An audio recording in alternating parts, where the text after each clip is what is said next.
ನಮಸ್ಕಾರ. ಇದು mega focus. ನಾನು ಶಶಿಧರ್. ರಾಜ್ಯ ರಾಜಕಾರಣ ಒಂದು ಮಗ್ಗಲಿಗೆ ಮಗ್ಜಿಯಾಗಿದೆ.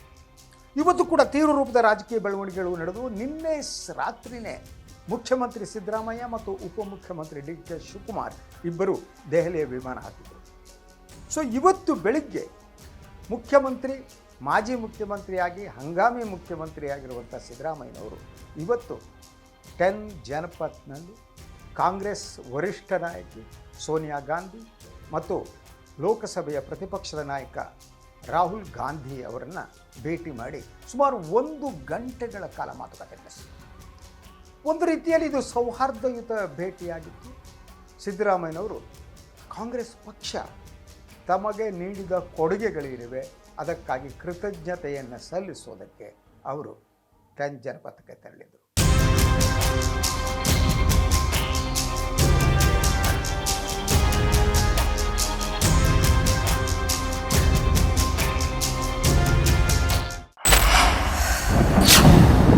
ಸುಮಾರು ಈ 1 ಗಂಟೆ ಅವಧಿಯಲ್ಲಿ ಏನೇನು ಚರ್ಚೆಗಳು ನಡೆದವು ಈ ಬಗ್ಗೆ ಸಂಪೂರ್ಣ ವಿವರಗಳು ಇನ್ನೂ ಲಭ್ಯ ಇಲ್ಲ. ಆದರೆ ಒಂದೆರಡು ಮಾಹಿತಿಗಳು ಇವೆ. ಮೊದಲನೇದಾಗಿ ಸಿದ್ದರಾಮಯ್ಯನವರು ಹೇಳಿದ್ದು, ನಾನಂತೂ ನಿರ್ಗಮಿಸ್ತಾ ಇದ್ದೀನಿ, ಇನ್ನು ನನ್ನ ಜೊತೆ ಕೆಲಸ ಮಾಡಿದವರು, ನನ್ನ ಆಪ್ತರುಗಳೇನಿದ್ದಾರೆ ಅವರಿಗೆ ಅನ್ಯಾಯವಾಗದಂತೆ ನೋಡಿಕೊಳ್ಳಿ. ಇದು ಸಿದ್ದರಾಮಯ್ಯನವರು ರಾಹುಲ್ ಗಾಂಧಿ ಮತ್ತು ಸೋನಿಯಾ ಗಾಂಧಿ ಅವರಿಗೆ ಹೇಳಿದ ಮಾತು. ಇದಕ್ಕೆ ಪ್ರತಿಯಾಗಿ ಸರ್ಕಾರ ಏನಿದೆ, ಸರ್ಕಾರಕ್ಕೆ ನಿಮ್ಮ ಸಲಹೆ ಬೇಕು, ನಿಮ್ಮ ಸಲಹೆ ಇಲ್ಲದೆ ಏನನ್ನೂ ಮಾಡಲ್ಲ, ನೀವು ನಮ್ಮ ಜೊತೆಗೆ ನಿಲ್ಲಿ, ಸರ್ಕಾರದ ಜೊತೆ ನಿಲ್ಲಿ ಅನ್ನುವ ಮಾತನ್ನು ರಾಹುಲ್ ಮತ್ತು ಸೋನಿಯಾ ಹೇಳಿದ್ರು ಅಂತ ಹೇಳಲಾಗ್ತಾ ಇದೆ. ಸೊ ಇದರ ನಡುವೆ ಇನ್ನೊಂದು ಬಹಳ ಗಂಭೀರವಾದ ಬೆಳವಣಿಗೆ ನಡೀತು. ಅದು ರಾಜ್ಯಪಾಲ ಥಾವರ್ ಸಿಂಗ್ ಗೆಹ್ಲೋಟ್ ಅವರು ಇಂದು ಬೆಳಗ್ಗೆ ಸಿದ್ದರಾಮಯ್ಯ ನೀಡಿದಂತಹ ರಾಜೀನಾಮೆಯನ್ನು ಅಂಗೀಕರಿಸಿದ್ದಾರೆ. ಈ ಸಂಬಂಧದ ರಾಜ್ಯಪತ್ರ ಕೂಡ ಬಿಡುಗಡೆಯಾಗಿದೆ. ಮುಖ್ಯಮಂತ್ರಿಗಳು ಆಗಿದ್ದಂಥ ಸಿದ್ದರಾಮಯ್ಯ ಈಗ ಹಂಗಾಮಿ ಮುಖ್ಯಮಂತ್ರಿಯಾಗಿ ಹೊಸ ಮುಖ್ಯಮಂತ್ರಿ ಪ್ರಮಾಣ ವಚನ ಸ್ವೀಕರಿಸುವವರೆಗೆ ಅವರು ಕಾರ್ಯನಿರ್ವಹಿಸ್ತಾರೆ. ಅವರ ಸಂಪುಟದ ವಿಸರ್ಜನೆಯಾಗಿದೆ. ಇದು ಆಗ್ತಾ ಇದ್ದಂತೆ ವಿಧಾನಸೌಧ ಶಿಷ್ಟಾಚಾರ ವಿಭಾಗ ಏನಿದೆ ಅದು ಸಚಿವರುಗಳಿಗೆ ನೀಡಿದ ಕಾರುಗಳನ್ನು ಎಲ್ಲವನ್ನು ವಾಪಸ್ ಪಡೆದರು. ಈ ನಡುವೆ ಅವರು ಆ ಸಂದರ್ಭದಲ್ಲಿ ಸಿದ್ದರಾಮಯ್ಯನವರು ದೆಹಲಿಯಲ್ಲಿದ್ದರು. ಅವರು ಸರ್ಕಾರಿ ವಾಹನವನ್ನು ಬಿಟ್ಟು ತಕ್ಷಣ ಖಾಸಗಿ ವಾಹನದಲ್ಲಿ 10 ಜನಪಥಕ್ಕೆ ತೆರಳಿದರು. ಈ ಕಡೆ ಡಿ ಕೆ ಶಿವಕುಮಾರ್ ಕೂಡ ದೆಹಲಿಯಲ್ಲಿದ್ದಾರೆ. ಅವರು ಕೆ.ಸಿ. ವೇಣುಗೋಪಾಲ್ ಅವರನ್ನು ಭೇಟಿ ಮಾಡುವುದಕ್ಕೆ ಸಮಯವನ್ನು ಕೇಳಿದ್ದಾರೆ. ಆದರೆ ನಾನು ನಿಮ್ಮ ಜೊತೆ ಮಾತನಾಡುವ ಹೊತ್ತಿಗೆ ಅವರಿಗೆ ಇನ್ನೂ ಸಮಯ ನಿಗದಿ ಆಗಿರಲಿಲ್ಲ. ಈ ನಡುವೆ ಹೊಸ ಮುಖ್ಯಮಂತ್ರಿಗಳ ಪ್ರಮಾಣ ವಚನಕ್ಕೆ ಎಲ್ಲ ತಯಾರಿಗಳು ಈಗಾಗಲೇ ಪ್ರಾರಂಭ ಆಗಿವೆ. ಈಗಿನ ಮಾಹಿತಿಯ ಪ್ರಕಾರ ನಾಳೆ ಸಂಜೆಯ ಹೊತ್ತಿಗೆ ಕಾಂಗ್ರೆಸ್ ಶಾಸಕಾಂಗ ಪಕ್ಷದ ಸಭೆ ನಡೆಯಲಿದೆ. ಸೊ ಈ ಸಭೆಯಲ್ಲಿ ಹೊಸ ನಾಯಕರ ಆಯ್ಕೆ ಆಗತ್ತೆ. ಯಾರು CLP ನಾಯಕರಾಗಿ ಆಯ್ಕೆಯಾಗ್ತಾರೋ ಅವರೇ ಮುಂದಿನ ಮುಖ್ಯಮಂತ್ರಿ. ಇವರು ಆಯ್ಕೆಯಾದ ಮೇಲೆ ಅವರ ಆಯ್ಕೆಯಾಗಿದ್ದಾರೆ ಅನ್ನುವ ಪತ್ರವನ್ನು ರಾಜಭವನಕ್ಕೆ ತಲುಪಿಸಲಾಗುತ್ತೆ. ರಾಜಭವನಕ್ಕೆ ತಲುಪಿಸಿದ ಮೇಲೆ ರಾಜ್ಯಪಾಲರು ಹೊಸ ಮುಖ್ಯಮಂತ್ರಿಯ ಪ್ರಮಾಣ ವಚನಕ್ಕೆ ಕಾರ್ಯಕ್ರಮವನ್ನು ನಿಗದಿಪಡಿಸಬೇಕು. ಈಗ ಬಂದ ಮಾಹಿತಿಯ ಪ್ರಕಾರ ಡಿ ಕೆ ಶಿವಕುಮಾರ್ ಅವರು ಈ ಮುಹೂರ್ತವನ್ನು ಇಡುವುದಕ್ಕಾಗಿ ಹಲವು ಜ್ಯೋತಿಷಿಗಳನ್ನು ಅವರು ಸಂಪರ್ಕಿಸಿದ್ದಾರೆ. ಅವರಿಗೆ ಜ್ಯೋತಿಷ್ಯದ ಬಹಳ ನಂಬಿಕೆ. ಆದ್ದರಿಂದ ಈಗ ಜ್ಯೋತಿಷಿಗಳಿಗೆ ಸಾಕಷ್ಟು ಬೇಡಿಕೆ ಕೂಡ ಬರೋದಕ್ಕೆ ಪ್ರಾರಂಭ ಆಗಿದೆ.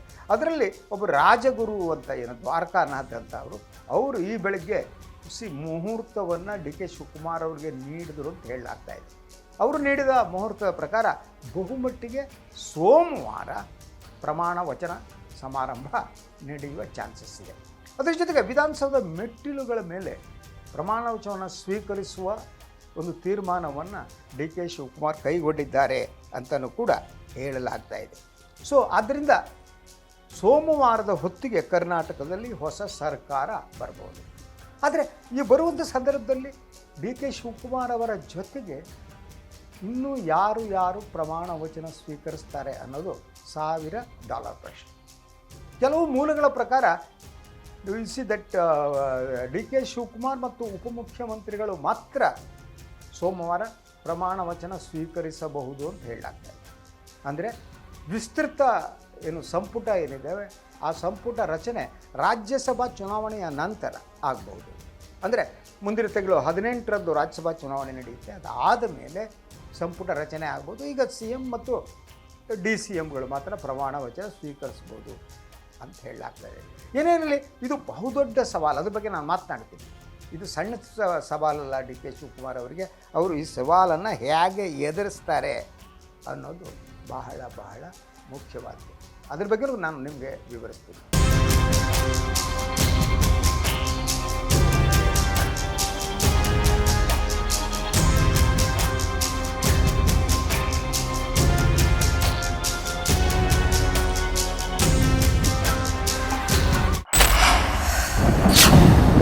ಸೊ ಇವತ್ತು ಸಂಜೆಯ ಹೊತ್ತಿಗೆ ಮುಖ್ಯಮಂತ್ರಿ ಮತ್ತು ಉಪಮುಖ್ಯಮಂತ್ರಿ ಬೆಂಗಳೂರಿಗೆ ವಾಪಸ್ ಆಗಬಹುದು. DK ಶಿವಕುಮಾರ್ ಅವರು S C ವೇಣುಗೋಪಾಲ್ ಅವರನ್ನು ಭೇಟಿ ಮಾಡಿದ ಮೇಲೆ ಅವರು ಕೂಡ ಸೋನಿಯಾ ಮತ್ತು ರಾಹುಲ್ ಅವರನ್ನು ಭೇಟಿ ಮಾಡುವ ಸಾಧ್ಯತೆ ಇದೆ. ಆದರೆ ಇನ್ನೂವರೆಗೆ ಅದು ಟೈಮ್ ಫಿಕ್ಸ್ ಆಗಿಲ್ಲ. ಯಾಕೆಂದರೆ ಸಿದ್ದರಾಮಯ್ಯನವರು ಕೃತಜ್ಞತೆ ಸಲ್ಲಿಸದಂತೆ DK ಶಿವಕುಮಾರ್ ಕೂಡ ಕೃತಜ್ಞತೆ ಸಲ್ಲಿಸಬೇಕಲ್ವ ತಮ್ಮನ್ನು ಮುಖ್ಯಮಂತ್ರಿ ಮಾಡಿದ್ದಕ್ಕೆ. ಸೊ ಸುಮಾರು 6 ತಿಂಗಳ ಕಾಲದ ಸತತ ಹೋರಾಟ, ದಟ್ ಅಧಿಕಾರ ಹಂಚಿಕೆ, ಈ ರೀತಿ ಎಲ್ಲದರ ನಡುವೆ ಈಗ ಅವರಿಗೆ ಅವರ ಕನಸು ಈಡೇರುವ ಕಾಲ ಬಂದಿದೆ. ಅವರೀಗ ಮುಖ್ಯಮಂತ್ರಿ ಆಗ್ತಾಯಿದ್ದಾರೆ. ಈ ಸಂದರ್ಭದಲ್ಲಿ ಅವರು ಥ್ಯಾಂಕ್ಸ್ ಹೇಳಬೇಕಾದ ಯಾರಿಗೆ? ಸೋನಿಯಾ ಗಾಂಧಿ, ರಾಹುಲ್ ಗಾಂಧಿ ಅವರು. ಯಾಕೆಂದರೆ ಅವರೇ ನೇಮಕ ಮಾಡುವವರು. ಉಳಿದಂತೆ CLP ನಿನ್ನೆ ಮುಖ್ಯಮಂತ್ರಿಗಳು ಹೇಳಿದರು CLP ಸಭೆ ಆಯ್ಕೆ ಮಾಡುತ್ತೆ ಅಂತ. ಸೊ ಈ CLP ಸಭೆ ಎಷ್ಟರ ಮಟ್ಟಿಗೆ ಆಯ್ಕೆ ಮಾಡುತ್ತೆ ಅಂತ ಹೇಳೋದು ಕಷ್ಟ. ಅಂದರೆ ಬಹುತೇಕ ಕಾಂಗ್ರೆಸ್ ಮಾತ್ರ ಅಲ್ಲ, ಎಲ್ಲ ರಾಜಕೀಯ ಪಕ್ಷಗಳಲ್ಲೂ ಕೂಡ ಆಂತರಿಕ ಜನತಂತ್ರ ಅಂತ ಹೊರಟೋಗಿದೆ. ನಾಮಕಾವಸ್ಥೆ ಇರೋದಷ್ಟೇ. ನಾಯಕರ ಆಯ್ಕೆ ಯಾವುದು ಅನ್ನೋದು ಲಕೋಟೆಯಲ್ಲಿ ಬರುತ್ತೆ. ಆ ಲಕೋಟೆಯಲ್ಲಿ ಇಟ್ಕೊಂಡು ವೀಕ್ಷಕರು ಬರ್ತಾರೆ. ಈ ಲಕೋಟೆಯಲ್ಲಿ ಹೆಸರು ಹೇಳ್ತಾರೆ. ಇವರೆಲ್ಲ ಜೈ ಜೈ ಜೈ ಅಂತ ಕರೆಯುತ್ತಾರೆ ಅಷ್ಟೇ. ಅದರಿಂದ ಡೆಮೋಕ್ರಸಿ ಇಲ್ಲ, ಒನ್ ಮ್ಯಾನ್ ಶೋ. ಕಾಂಗ್ರೆಸ್ನಲ್ಲಾದರೆ ಸೋನಿಯಾ ರಾಹುಲ್ ತೀರ್ಮಾನ ತಗೋಬೇಕು. BJPಯಲ್ಲಾದರೆ ಇಂಥ ಪ್ರಕಾರ ಪ್ರಧಾನಿ ಮತ್ತು ಅಮಿತ್ ಶಾ ತೀರ್ಮಾನ ತಗೋಬೇಕು. ಅಂದರೆ ಇಂಡಿಯಾದ ಡೆಮೋಕ್ರಸಿ ಇದೆಯಲ್ಲ, ಇಟ್ ಲಾಸ್ಟ್. ಭಾರತದ ಜನತಂತ್ರ ಕಳೆದೋಗ್ತಾ ಇದೆ.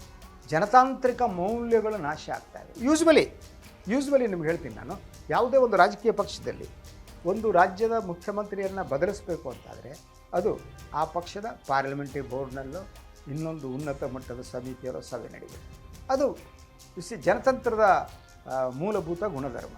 ಆದರೆ ಇಲ್ಲಿ ಈಗ ಈ ಪಾರ್ಲಿಮೆಂಟರಿ ಬೋರ್ಡ್ ಅನ್ನೋದಾಗಲಿ, ಹೈಯೆಸ್ಟ್ ಬಾಡಿ ಆಗಲಿ ಯಾವುದೂ ಉಳಿದಿಲ್ಲ. ಕಾಂಗ್ರೆಸ್ನಲ್ಲೂ ಉಳಿದಿಲ್ಲ, BJPಯಲ್ಲೂ ಉಳಿದಿಲ್ಲ.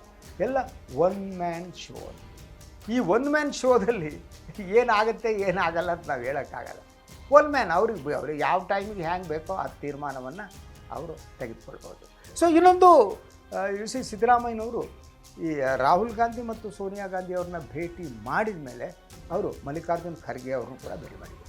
ಖರ್ಗೆಯವ್ರ ಜೊತೆ ಕೂಡ ಕೆಲವು ಕಾಲ ಮಾತನಾಡಿದ್ರು. ಆವಾಗ ಅವ್ರ ಜೊತೆ ಪ್ರಿಯಾಂಕಾ ಖರ್ಗೆ ಅವರು ಇದ್ದರು. ಮಲ್ಲಿಕಾರ್ಜುನ್ ಖರ್ಗೆ ಅವ್ರನ್ನ ಭೇಟಿ ಮಾಡಬೇಕಾದ್ರೆ ಇನ್ನೂ ಕೆಲವರು ಅವ್ರ ಜೊತೆ ಇದ್ದರು. ಸೊ ಈ ಭೇಟಿ ಸಂದರ್ಭದಲ್ಲಿ ಖರ್ಗೆ ಅವರಿಗೂ ಕೂಡ ಅವರು ಕೃತಜ್ಞತೆಯನ್ನು ಸಲ್ಲಿಸಿದರು.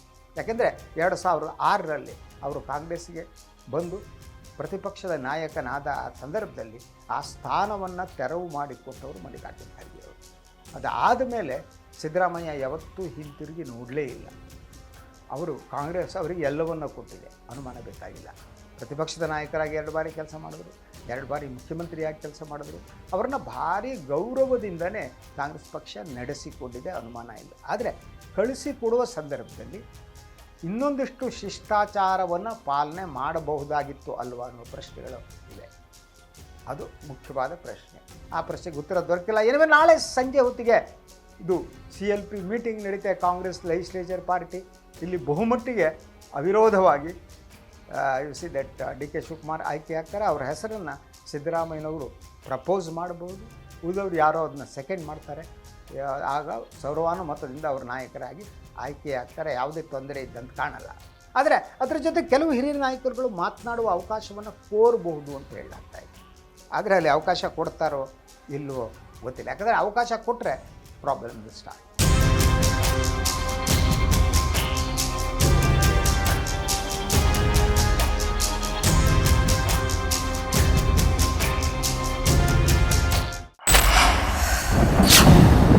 ಏನಾಗುತ್ತೆ ನಾಳೆವರೆಗೆ ನಾವು ವೇಟ್ ಮಾಡಲೇಬೇಕು.